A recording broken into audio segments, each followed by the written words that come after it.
Wait a minute. Wait a minute. Wait. Hold on. Is it on? Okay, it's on. Are you telling me that it's already time for YouTuber words? Already? Are you joking? This is some sort of joke, right? You don't give me enough time!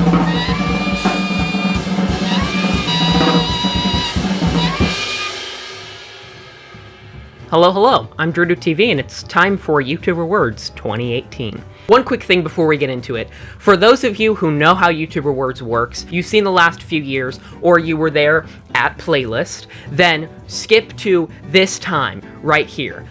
Future Drew is gonna be on it. He's gonna edit a little timestamp in for you to go click on and get to the juicy stuff, right? You don't need me explaining all that crap to you. So right there, somewhere around there, right? So how this works is every year at Playlist Live, I go around with this box and I go up to YouTubers big and small and give them one of these cards. They write one word at the top here and then their channel at the bottom. And then they simply insert the card with their channel and their one word on it into the box. And then, come the end of playlist, I open up this bad boy and I make a story completely based out of the YouTuber's words. Now, quick disclaimer, not every word in the following story is a YouTuber's word, because, you know, the story has to make sense and I want it to be a good, compelling story, but all of the YouTuber's words decide the direction of the plot.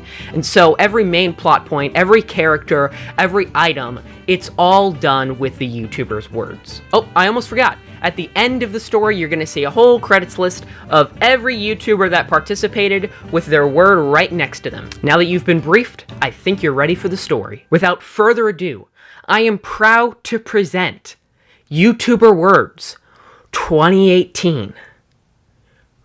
Roll it. Come on, get it going. Get the projector going. Move it! Our journey begins in the land of Alphagetti. Underneath the Smarticle particle clouds laid a man named Frosty. Frosty was a simple man. He spent his days laying underneath these Smarticle particle clouds, thinking about the future. He didn't think for 1 second about doing anything else with his future except for one thing: finding the Cranial Conundrum. The Cranial Conundrum was an ancient flower, some worthless tale of old from a far-off land. To all except Frosty. See, Frosty wanted it to be real. No, he needed it to be real, in order to keep his one and only life goal intact: finding that flower. The only one of its kind in existence. It's said to give you something breathtaking when you find it, but no one knows exactly what that breathtaking thing is, because no one has ever found it. Or so Frosty thought. This story truly starts on this very day where we find Frosty packing up the essential items for his journey. His phone, for entertainment, complete with Fortnite installed, a potato and some bananas from 7-Eleven, his favorite, Bubbles, for when the phone dies, and finally, his pet bunny, Dude. Frosty had a notebook filled with locations and people to talk to about where to start and where it is rumored to reside. His first name in the notebook, Mr. Jelly Buttmunch, who was last seen living in a small village right under Mount Australopithecine. And so, Frosty went off to find him. He traveled through forests and swam across rivers, but eventually, he made it there. When he arrived at the village, he saw that it was made up of many very small huts. Surely not enough for a human to live in, right? But he soon found out that this wasn't any village, but a village made up entirely of cats. He had never seen something so strange, and yet, oddly, breathtaking. Frosty went up to the first cat he saw and spoke to it, but as soon as he opened his mouth, the cat started shouting at him. In cat, a language Frosty didn't speak.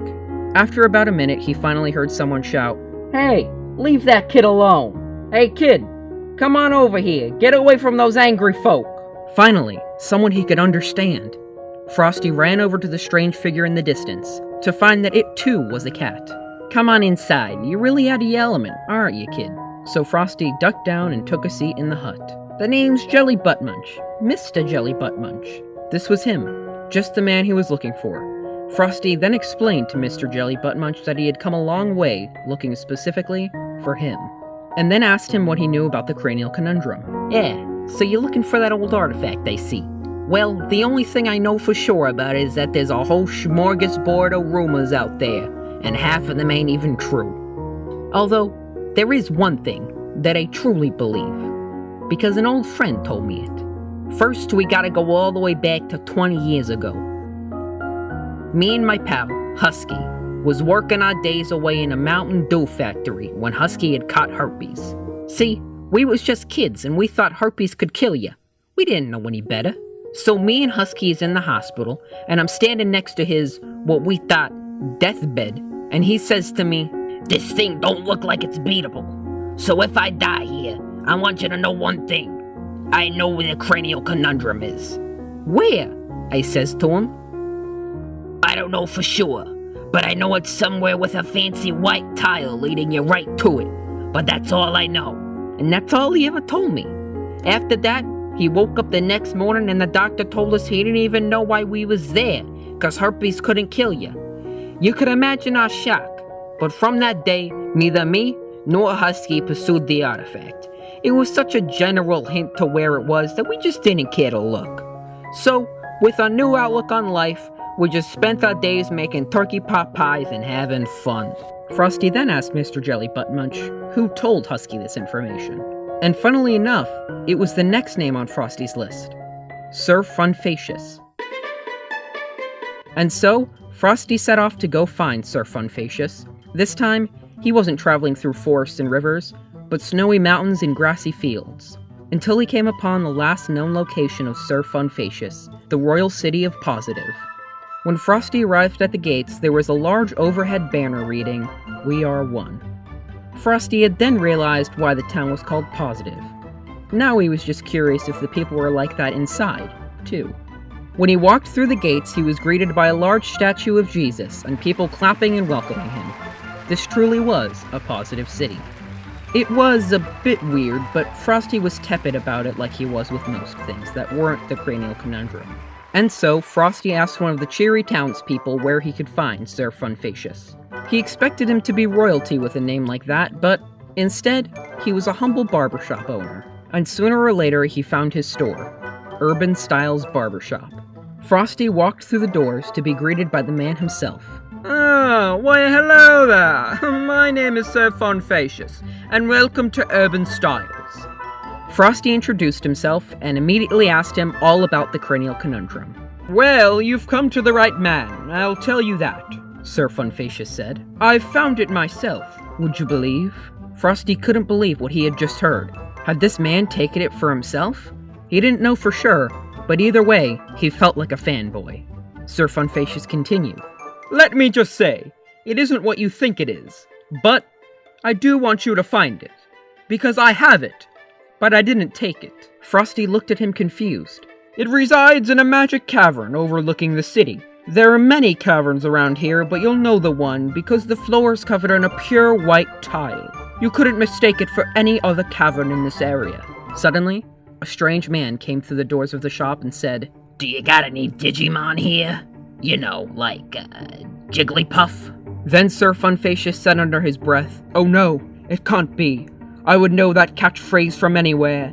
The crook of the town, Lemonade Farts!" Then, Lemonade Farts ran to the woman working the counter, Old Lady Chicky Peas, and took her wig right off.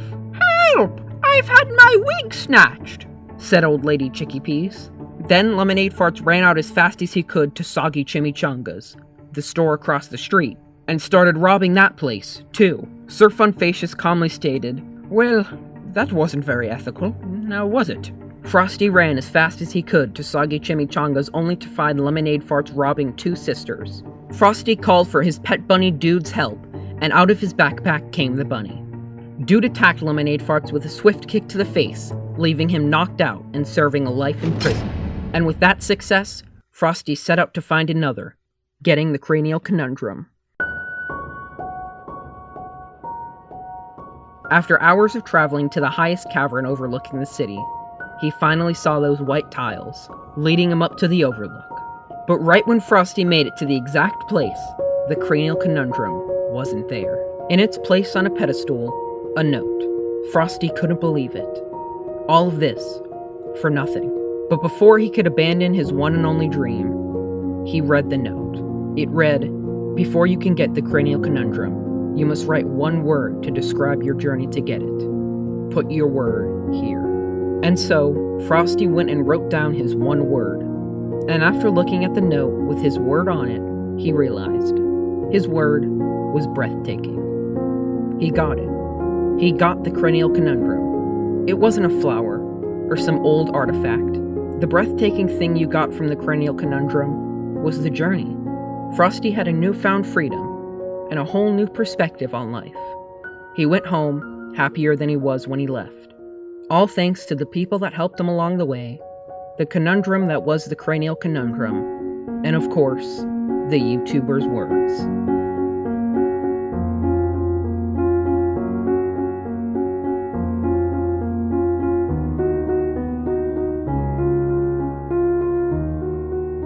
I put a ton of work into this project, like I do every year, and it would be much appreciated if you could share this on Twitter or Instagram or anywhere. Just let people know that it exists. As always, thank you so much for all the people that participated and gave me their time this year.